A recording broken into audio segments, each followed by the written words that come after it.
제28장. 우리가 구조된 후에 한즉 그 섬은 멜리데라 하더라.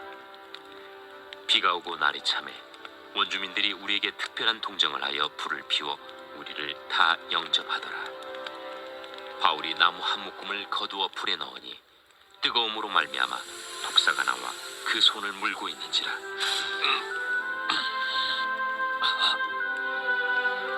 원주민들이 이 짐승이 그 손에 매달려 있음을 보고 서로 말하되, 진실로 이 사람은 살인한 자로다. 바다에서는 구주를 받았으나 공의가 그를 살지 못하게 함이로다. 바울이 그 짐승을 불에 떨어 버리매 조금도 상함이 없더라. 그들은 그가 붙든지 혹은 갑자기 쓰러져 죽을 줄로 기다렸다가 오래 기다려도 그에게 아무 이상이 없음을 보고 돌이켜 생각하여 말하되 그를 신이라 하더라.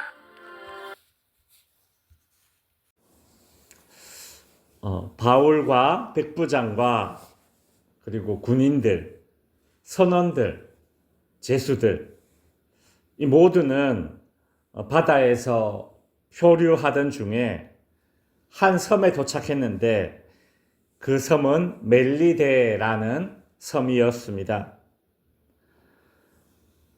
그들은 바울의 예언처럼 모두 무사히 육지에 도착해서 구원을 얻을 수 있었죠. 근데 바다에서 이제 구해졌지만 비가 오고 날이 추워서 매우 힘든 상황이었습니다. 근데 마침 그 섬에 살고 있는 이 원주민들이 불을 피워서 이 바울과 배에 있던 모든 사람들을 따뜻하게 영접해 주었다라는 것이죠. 바울도 이제 모닥불 옆에서 함께 불을 피우다가 그 열기를 피해서 도망가는 독사에게 물리게 되었습니다. 그 독사가 어떤 독사인지 원주민들은 잘 알고 있겠죠. 그들은 4절에서 이렇게 말합니다. 서로 말하되 진실로 이 사람은 살인한 자로다. 바다에서 구조를 받았으나 공의가 그를 살리지 못하게 함이로다.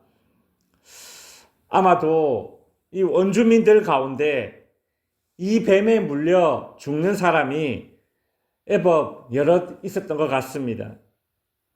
그래서 원주민들은 이런 생각을 공통적으로 가지고 있는 겁니다. 뭐냐면 그 독사에게 물려 죽는 사람은 신이 그에게 내린 심판을 받은 것이다.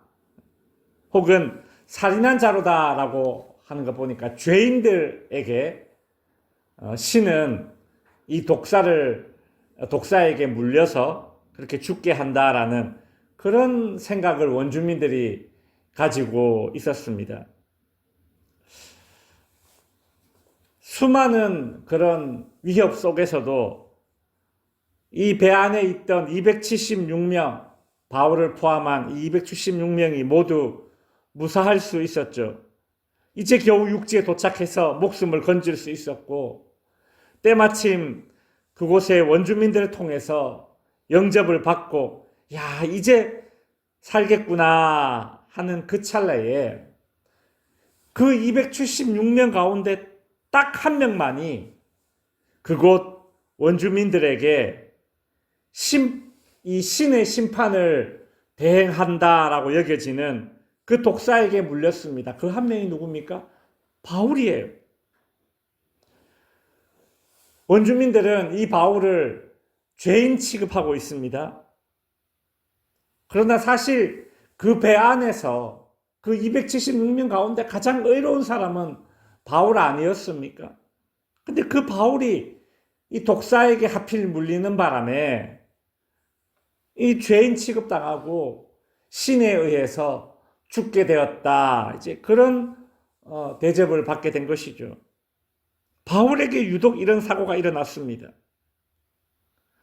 배에 타고 있었던 그 어떤 사람들보다 신실했고 이기적이지 않았고 파괴적이지 않았고 공동체의 생존에 가장 큰 역할을 했던 바울이 뱀에게 물리는 이런 우환을 겪게 된 것이죠. 이제 바울은 이 죄인이라는 그런 낙인이 꼼짝없이 찍혔습니다. 여러분, 276명 가운데 1명, 이 확률로 따지면 0.4%입니다. 0.4%. 아주 희박한 확률로 이 바울이 뱀에게 물린 것이죠. 어떤 질병이나 어떤 사고를 급작스럽게 당하게 되면 왜 나만 이런 일을 겪을까라는 그런 절망에 빠지게 됩니다.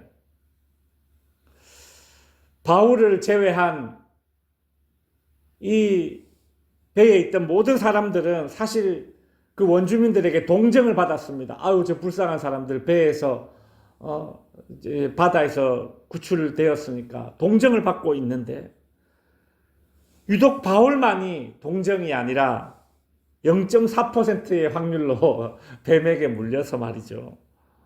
그러니까 죄가 많아서 그런 우환을 겪는다라는 그런 평가를 받게 되니까 참 얼마나 힘든 일일까요?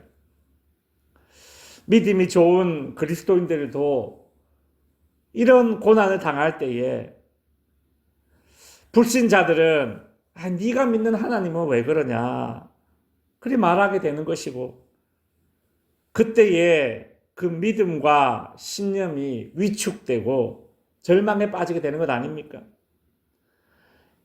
정말 0.4%의 희박한 확률로 암에 걸리거나 교통사고로 당해서 장애를 입거나 그랬을 때에 참 그 사람이 평소에 신앙의 열심을 냈던 만큼 그렇게 또 혼란에 깊이 빠지기도 하겠죠.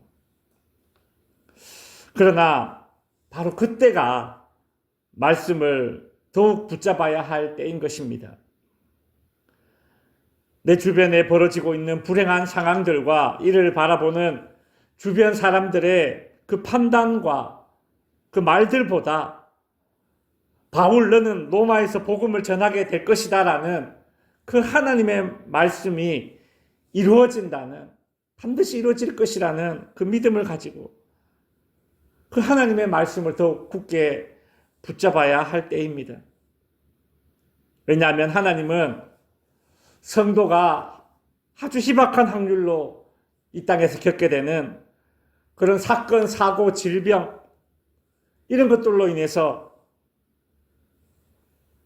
네가 믿는 하나님 왜 그러냐, 네가 죄가 있어서 그런 것 아니냐, 이런 억울한 취급을 당하게 될 때 세상 사람들은 그렇게 말한다 하더라도 하나님은 그 일을 통해서도 능력을 드러내시는 분이심을 우리가 알고 믿어야 되기 때문입니다. 네가 죄가 많아서 그렇지 네가 믿은 하나님은 왜 그러냐, 그런 조롱과 그런 분위기가 굳어지고 있는 그런 분위기인데, 그때에도 하나님은 능력을 발휘하셔서 바울이 죄인이다 그래서 뱀에 물렸다라는 그런 말도 안 되는 억울함을 하나님께서 한 번에 뒤집어 버리십니다. 5절과 6절에 보시면 바울이 그 짐승을 불에 떨어버림에 조금도 상함이 없더라. 그들은 그가 붙든지 혹은 갑자기 쓰러져 죽을 줄로 기다렸다가 오래 기다려도 그에게 아무 이상이 없음을 보고 돌이켜 생각하여 말하되 그를 신이라 하더라. 죄인이라고 이야기하다가 이제 어떻게 갑자기 역전됩니까? 신이다 이제 이렇게 되어버리는 거예요. 여러분, 치명적인 독사도 하나님이 지키고자 하니까 그 독사에게 물린 이 바울을 쓰러뜨리지 못했습니다.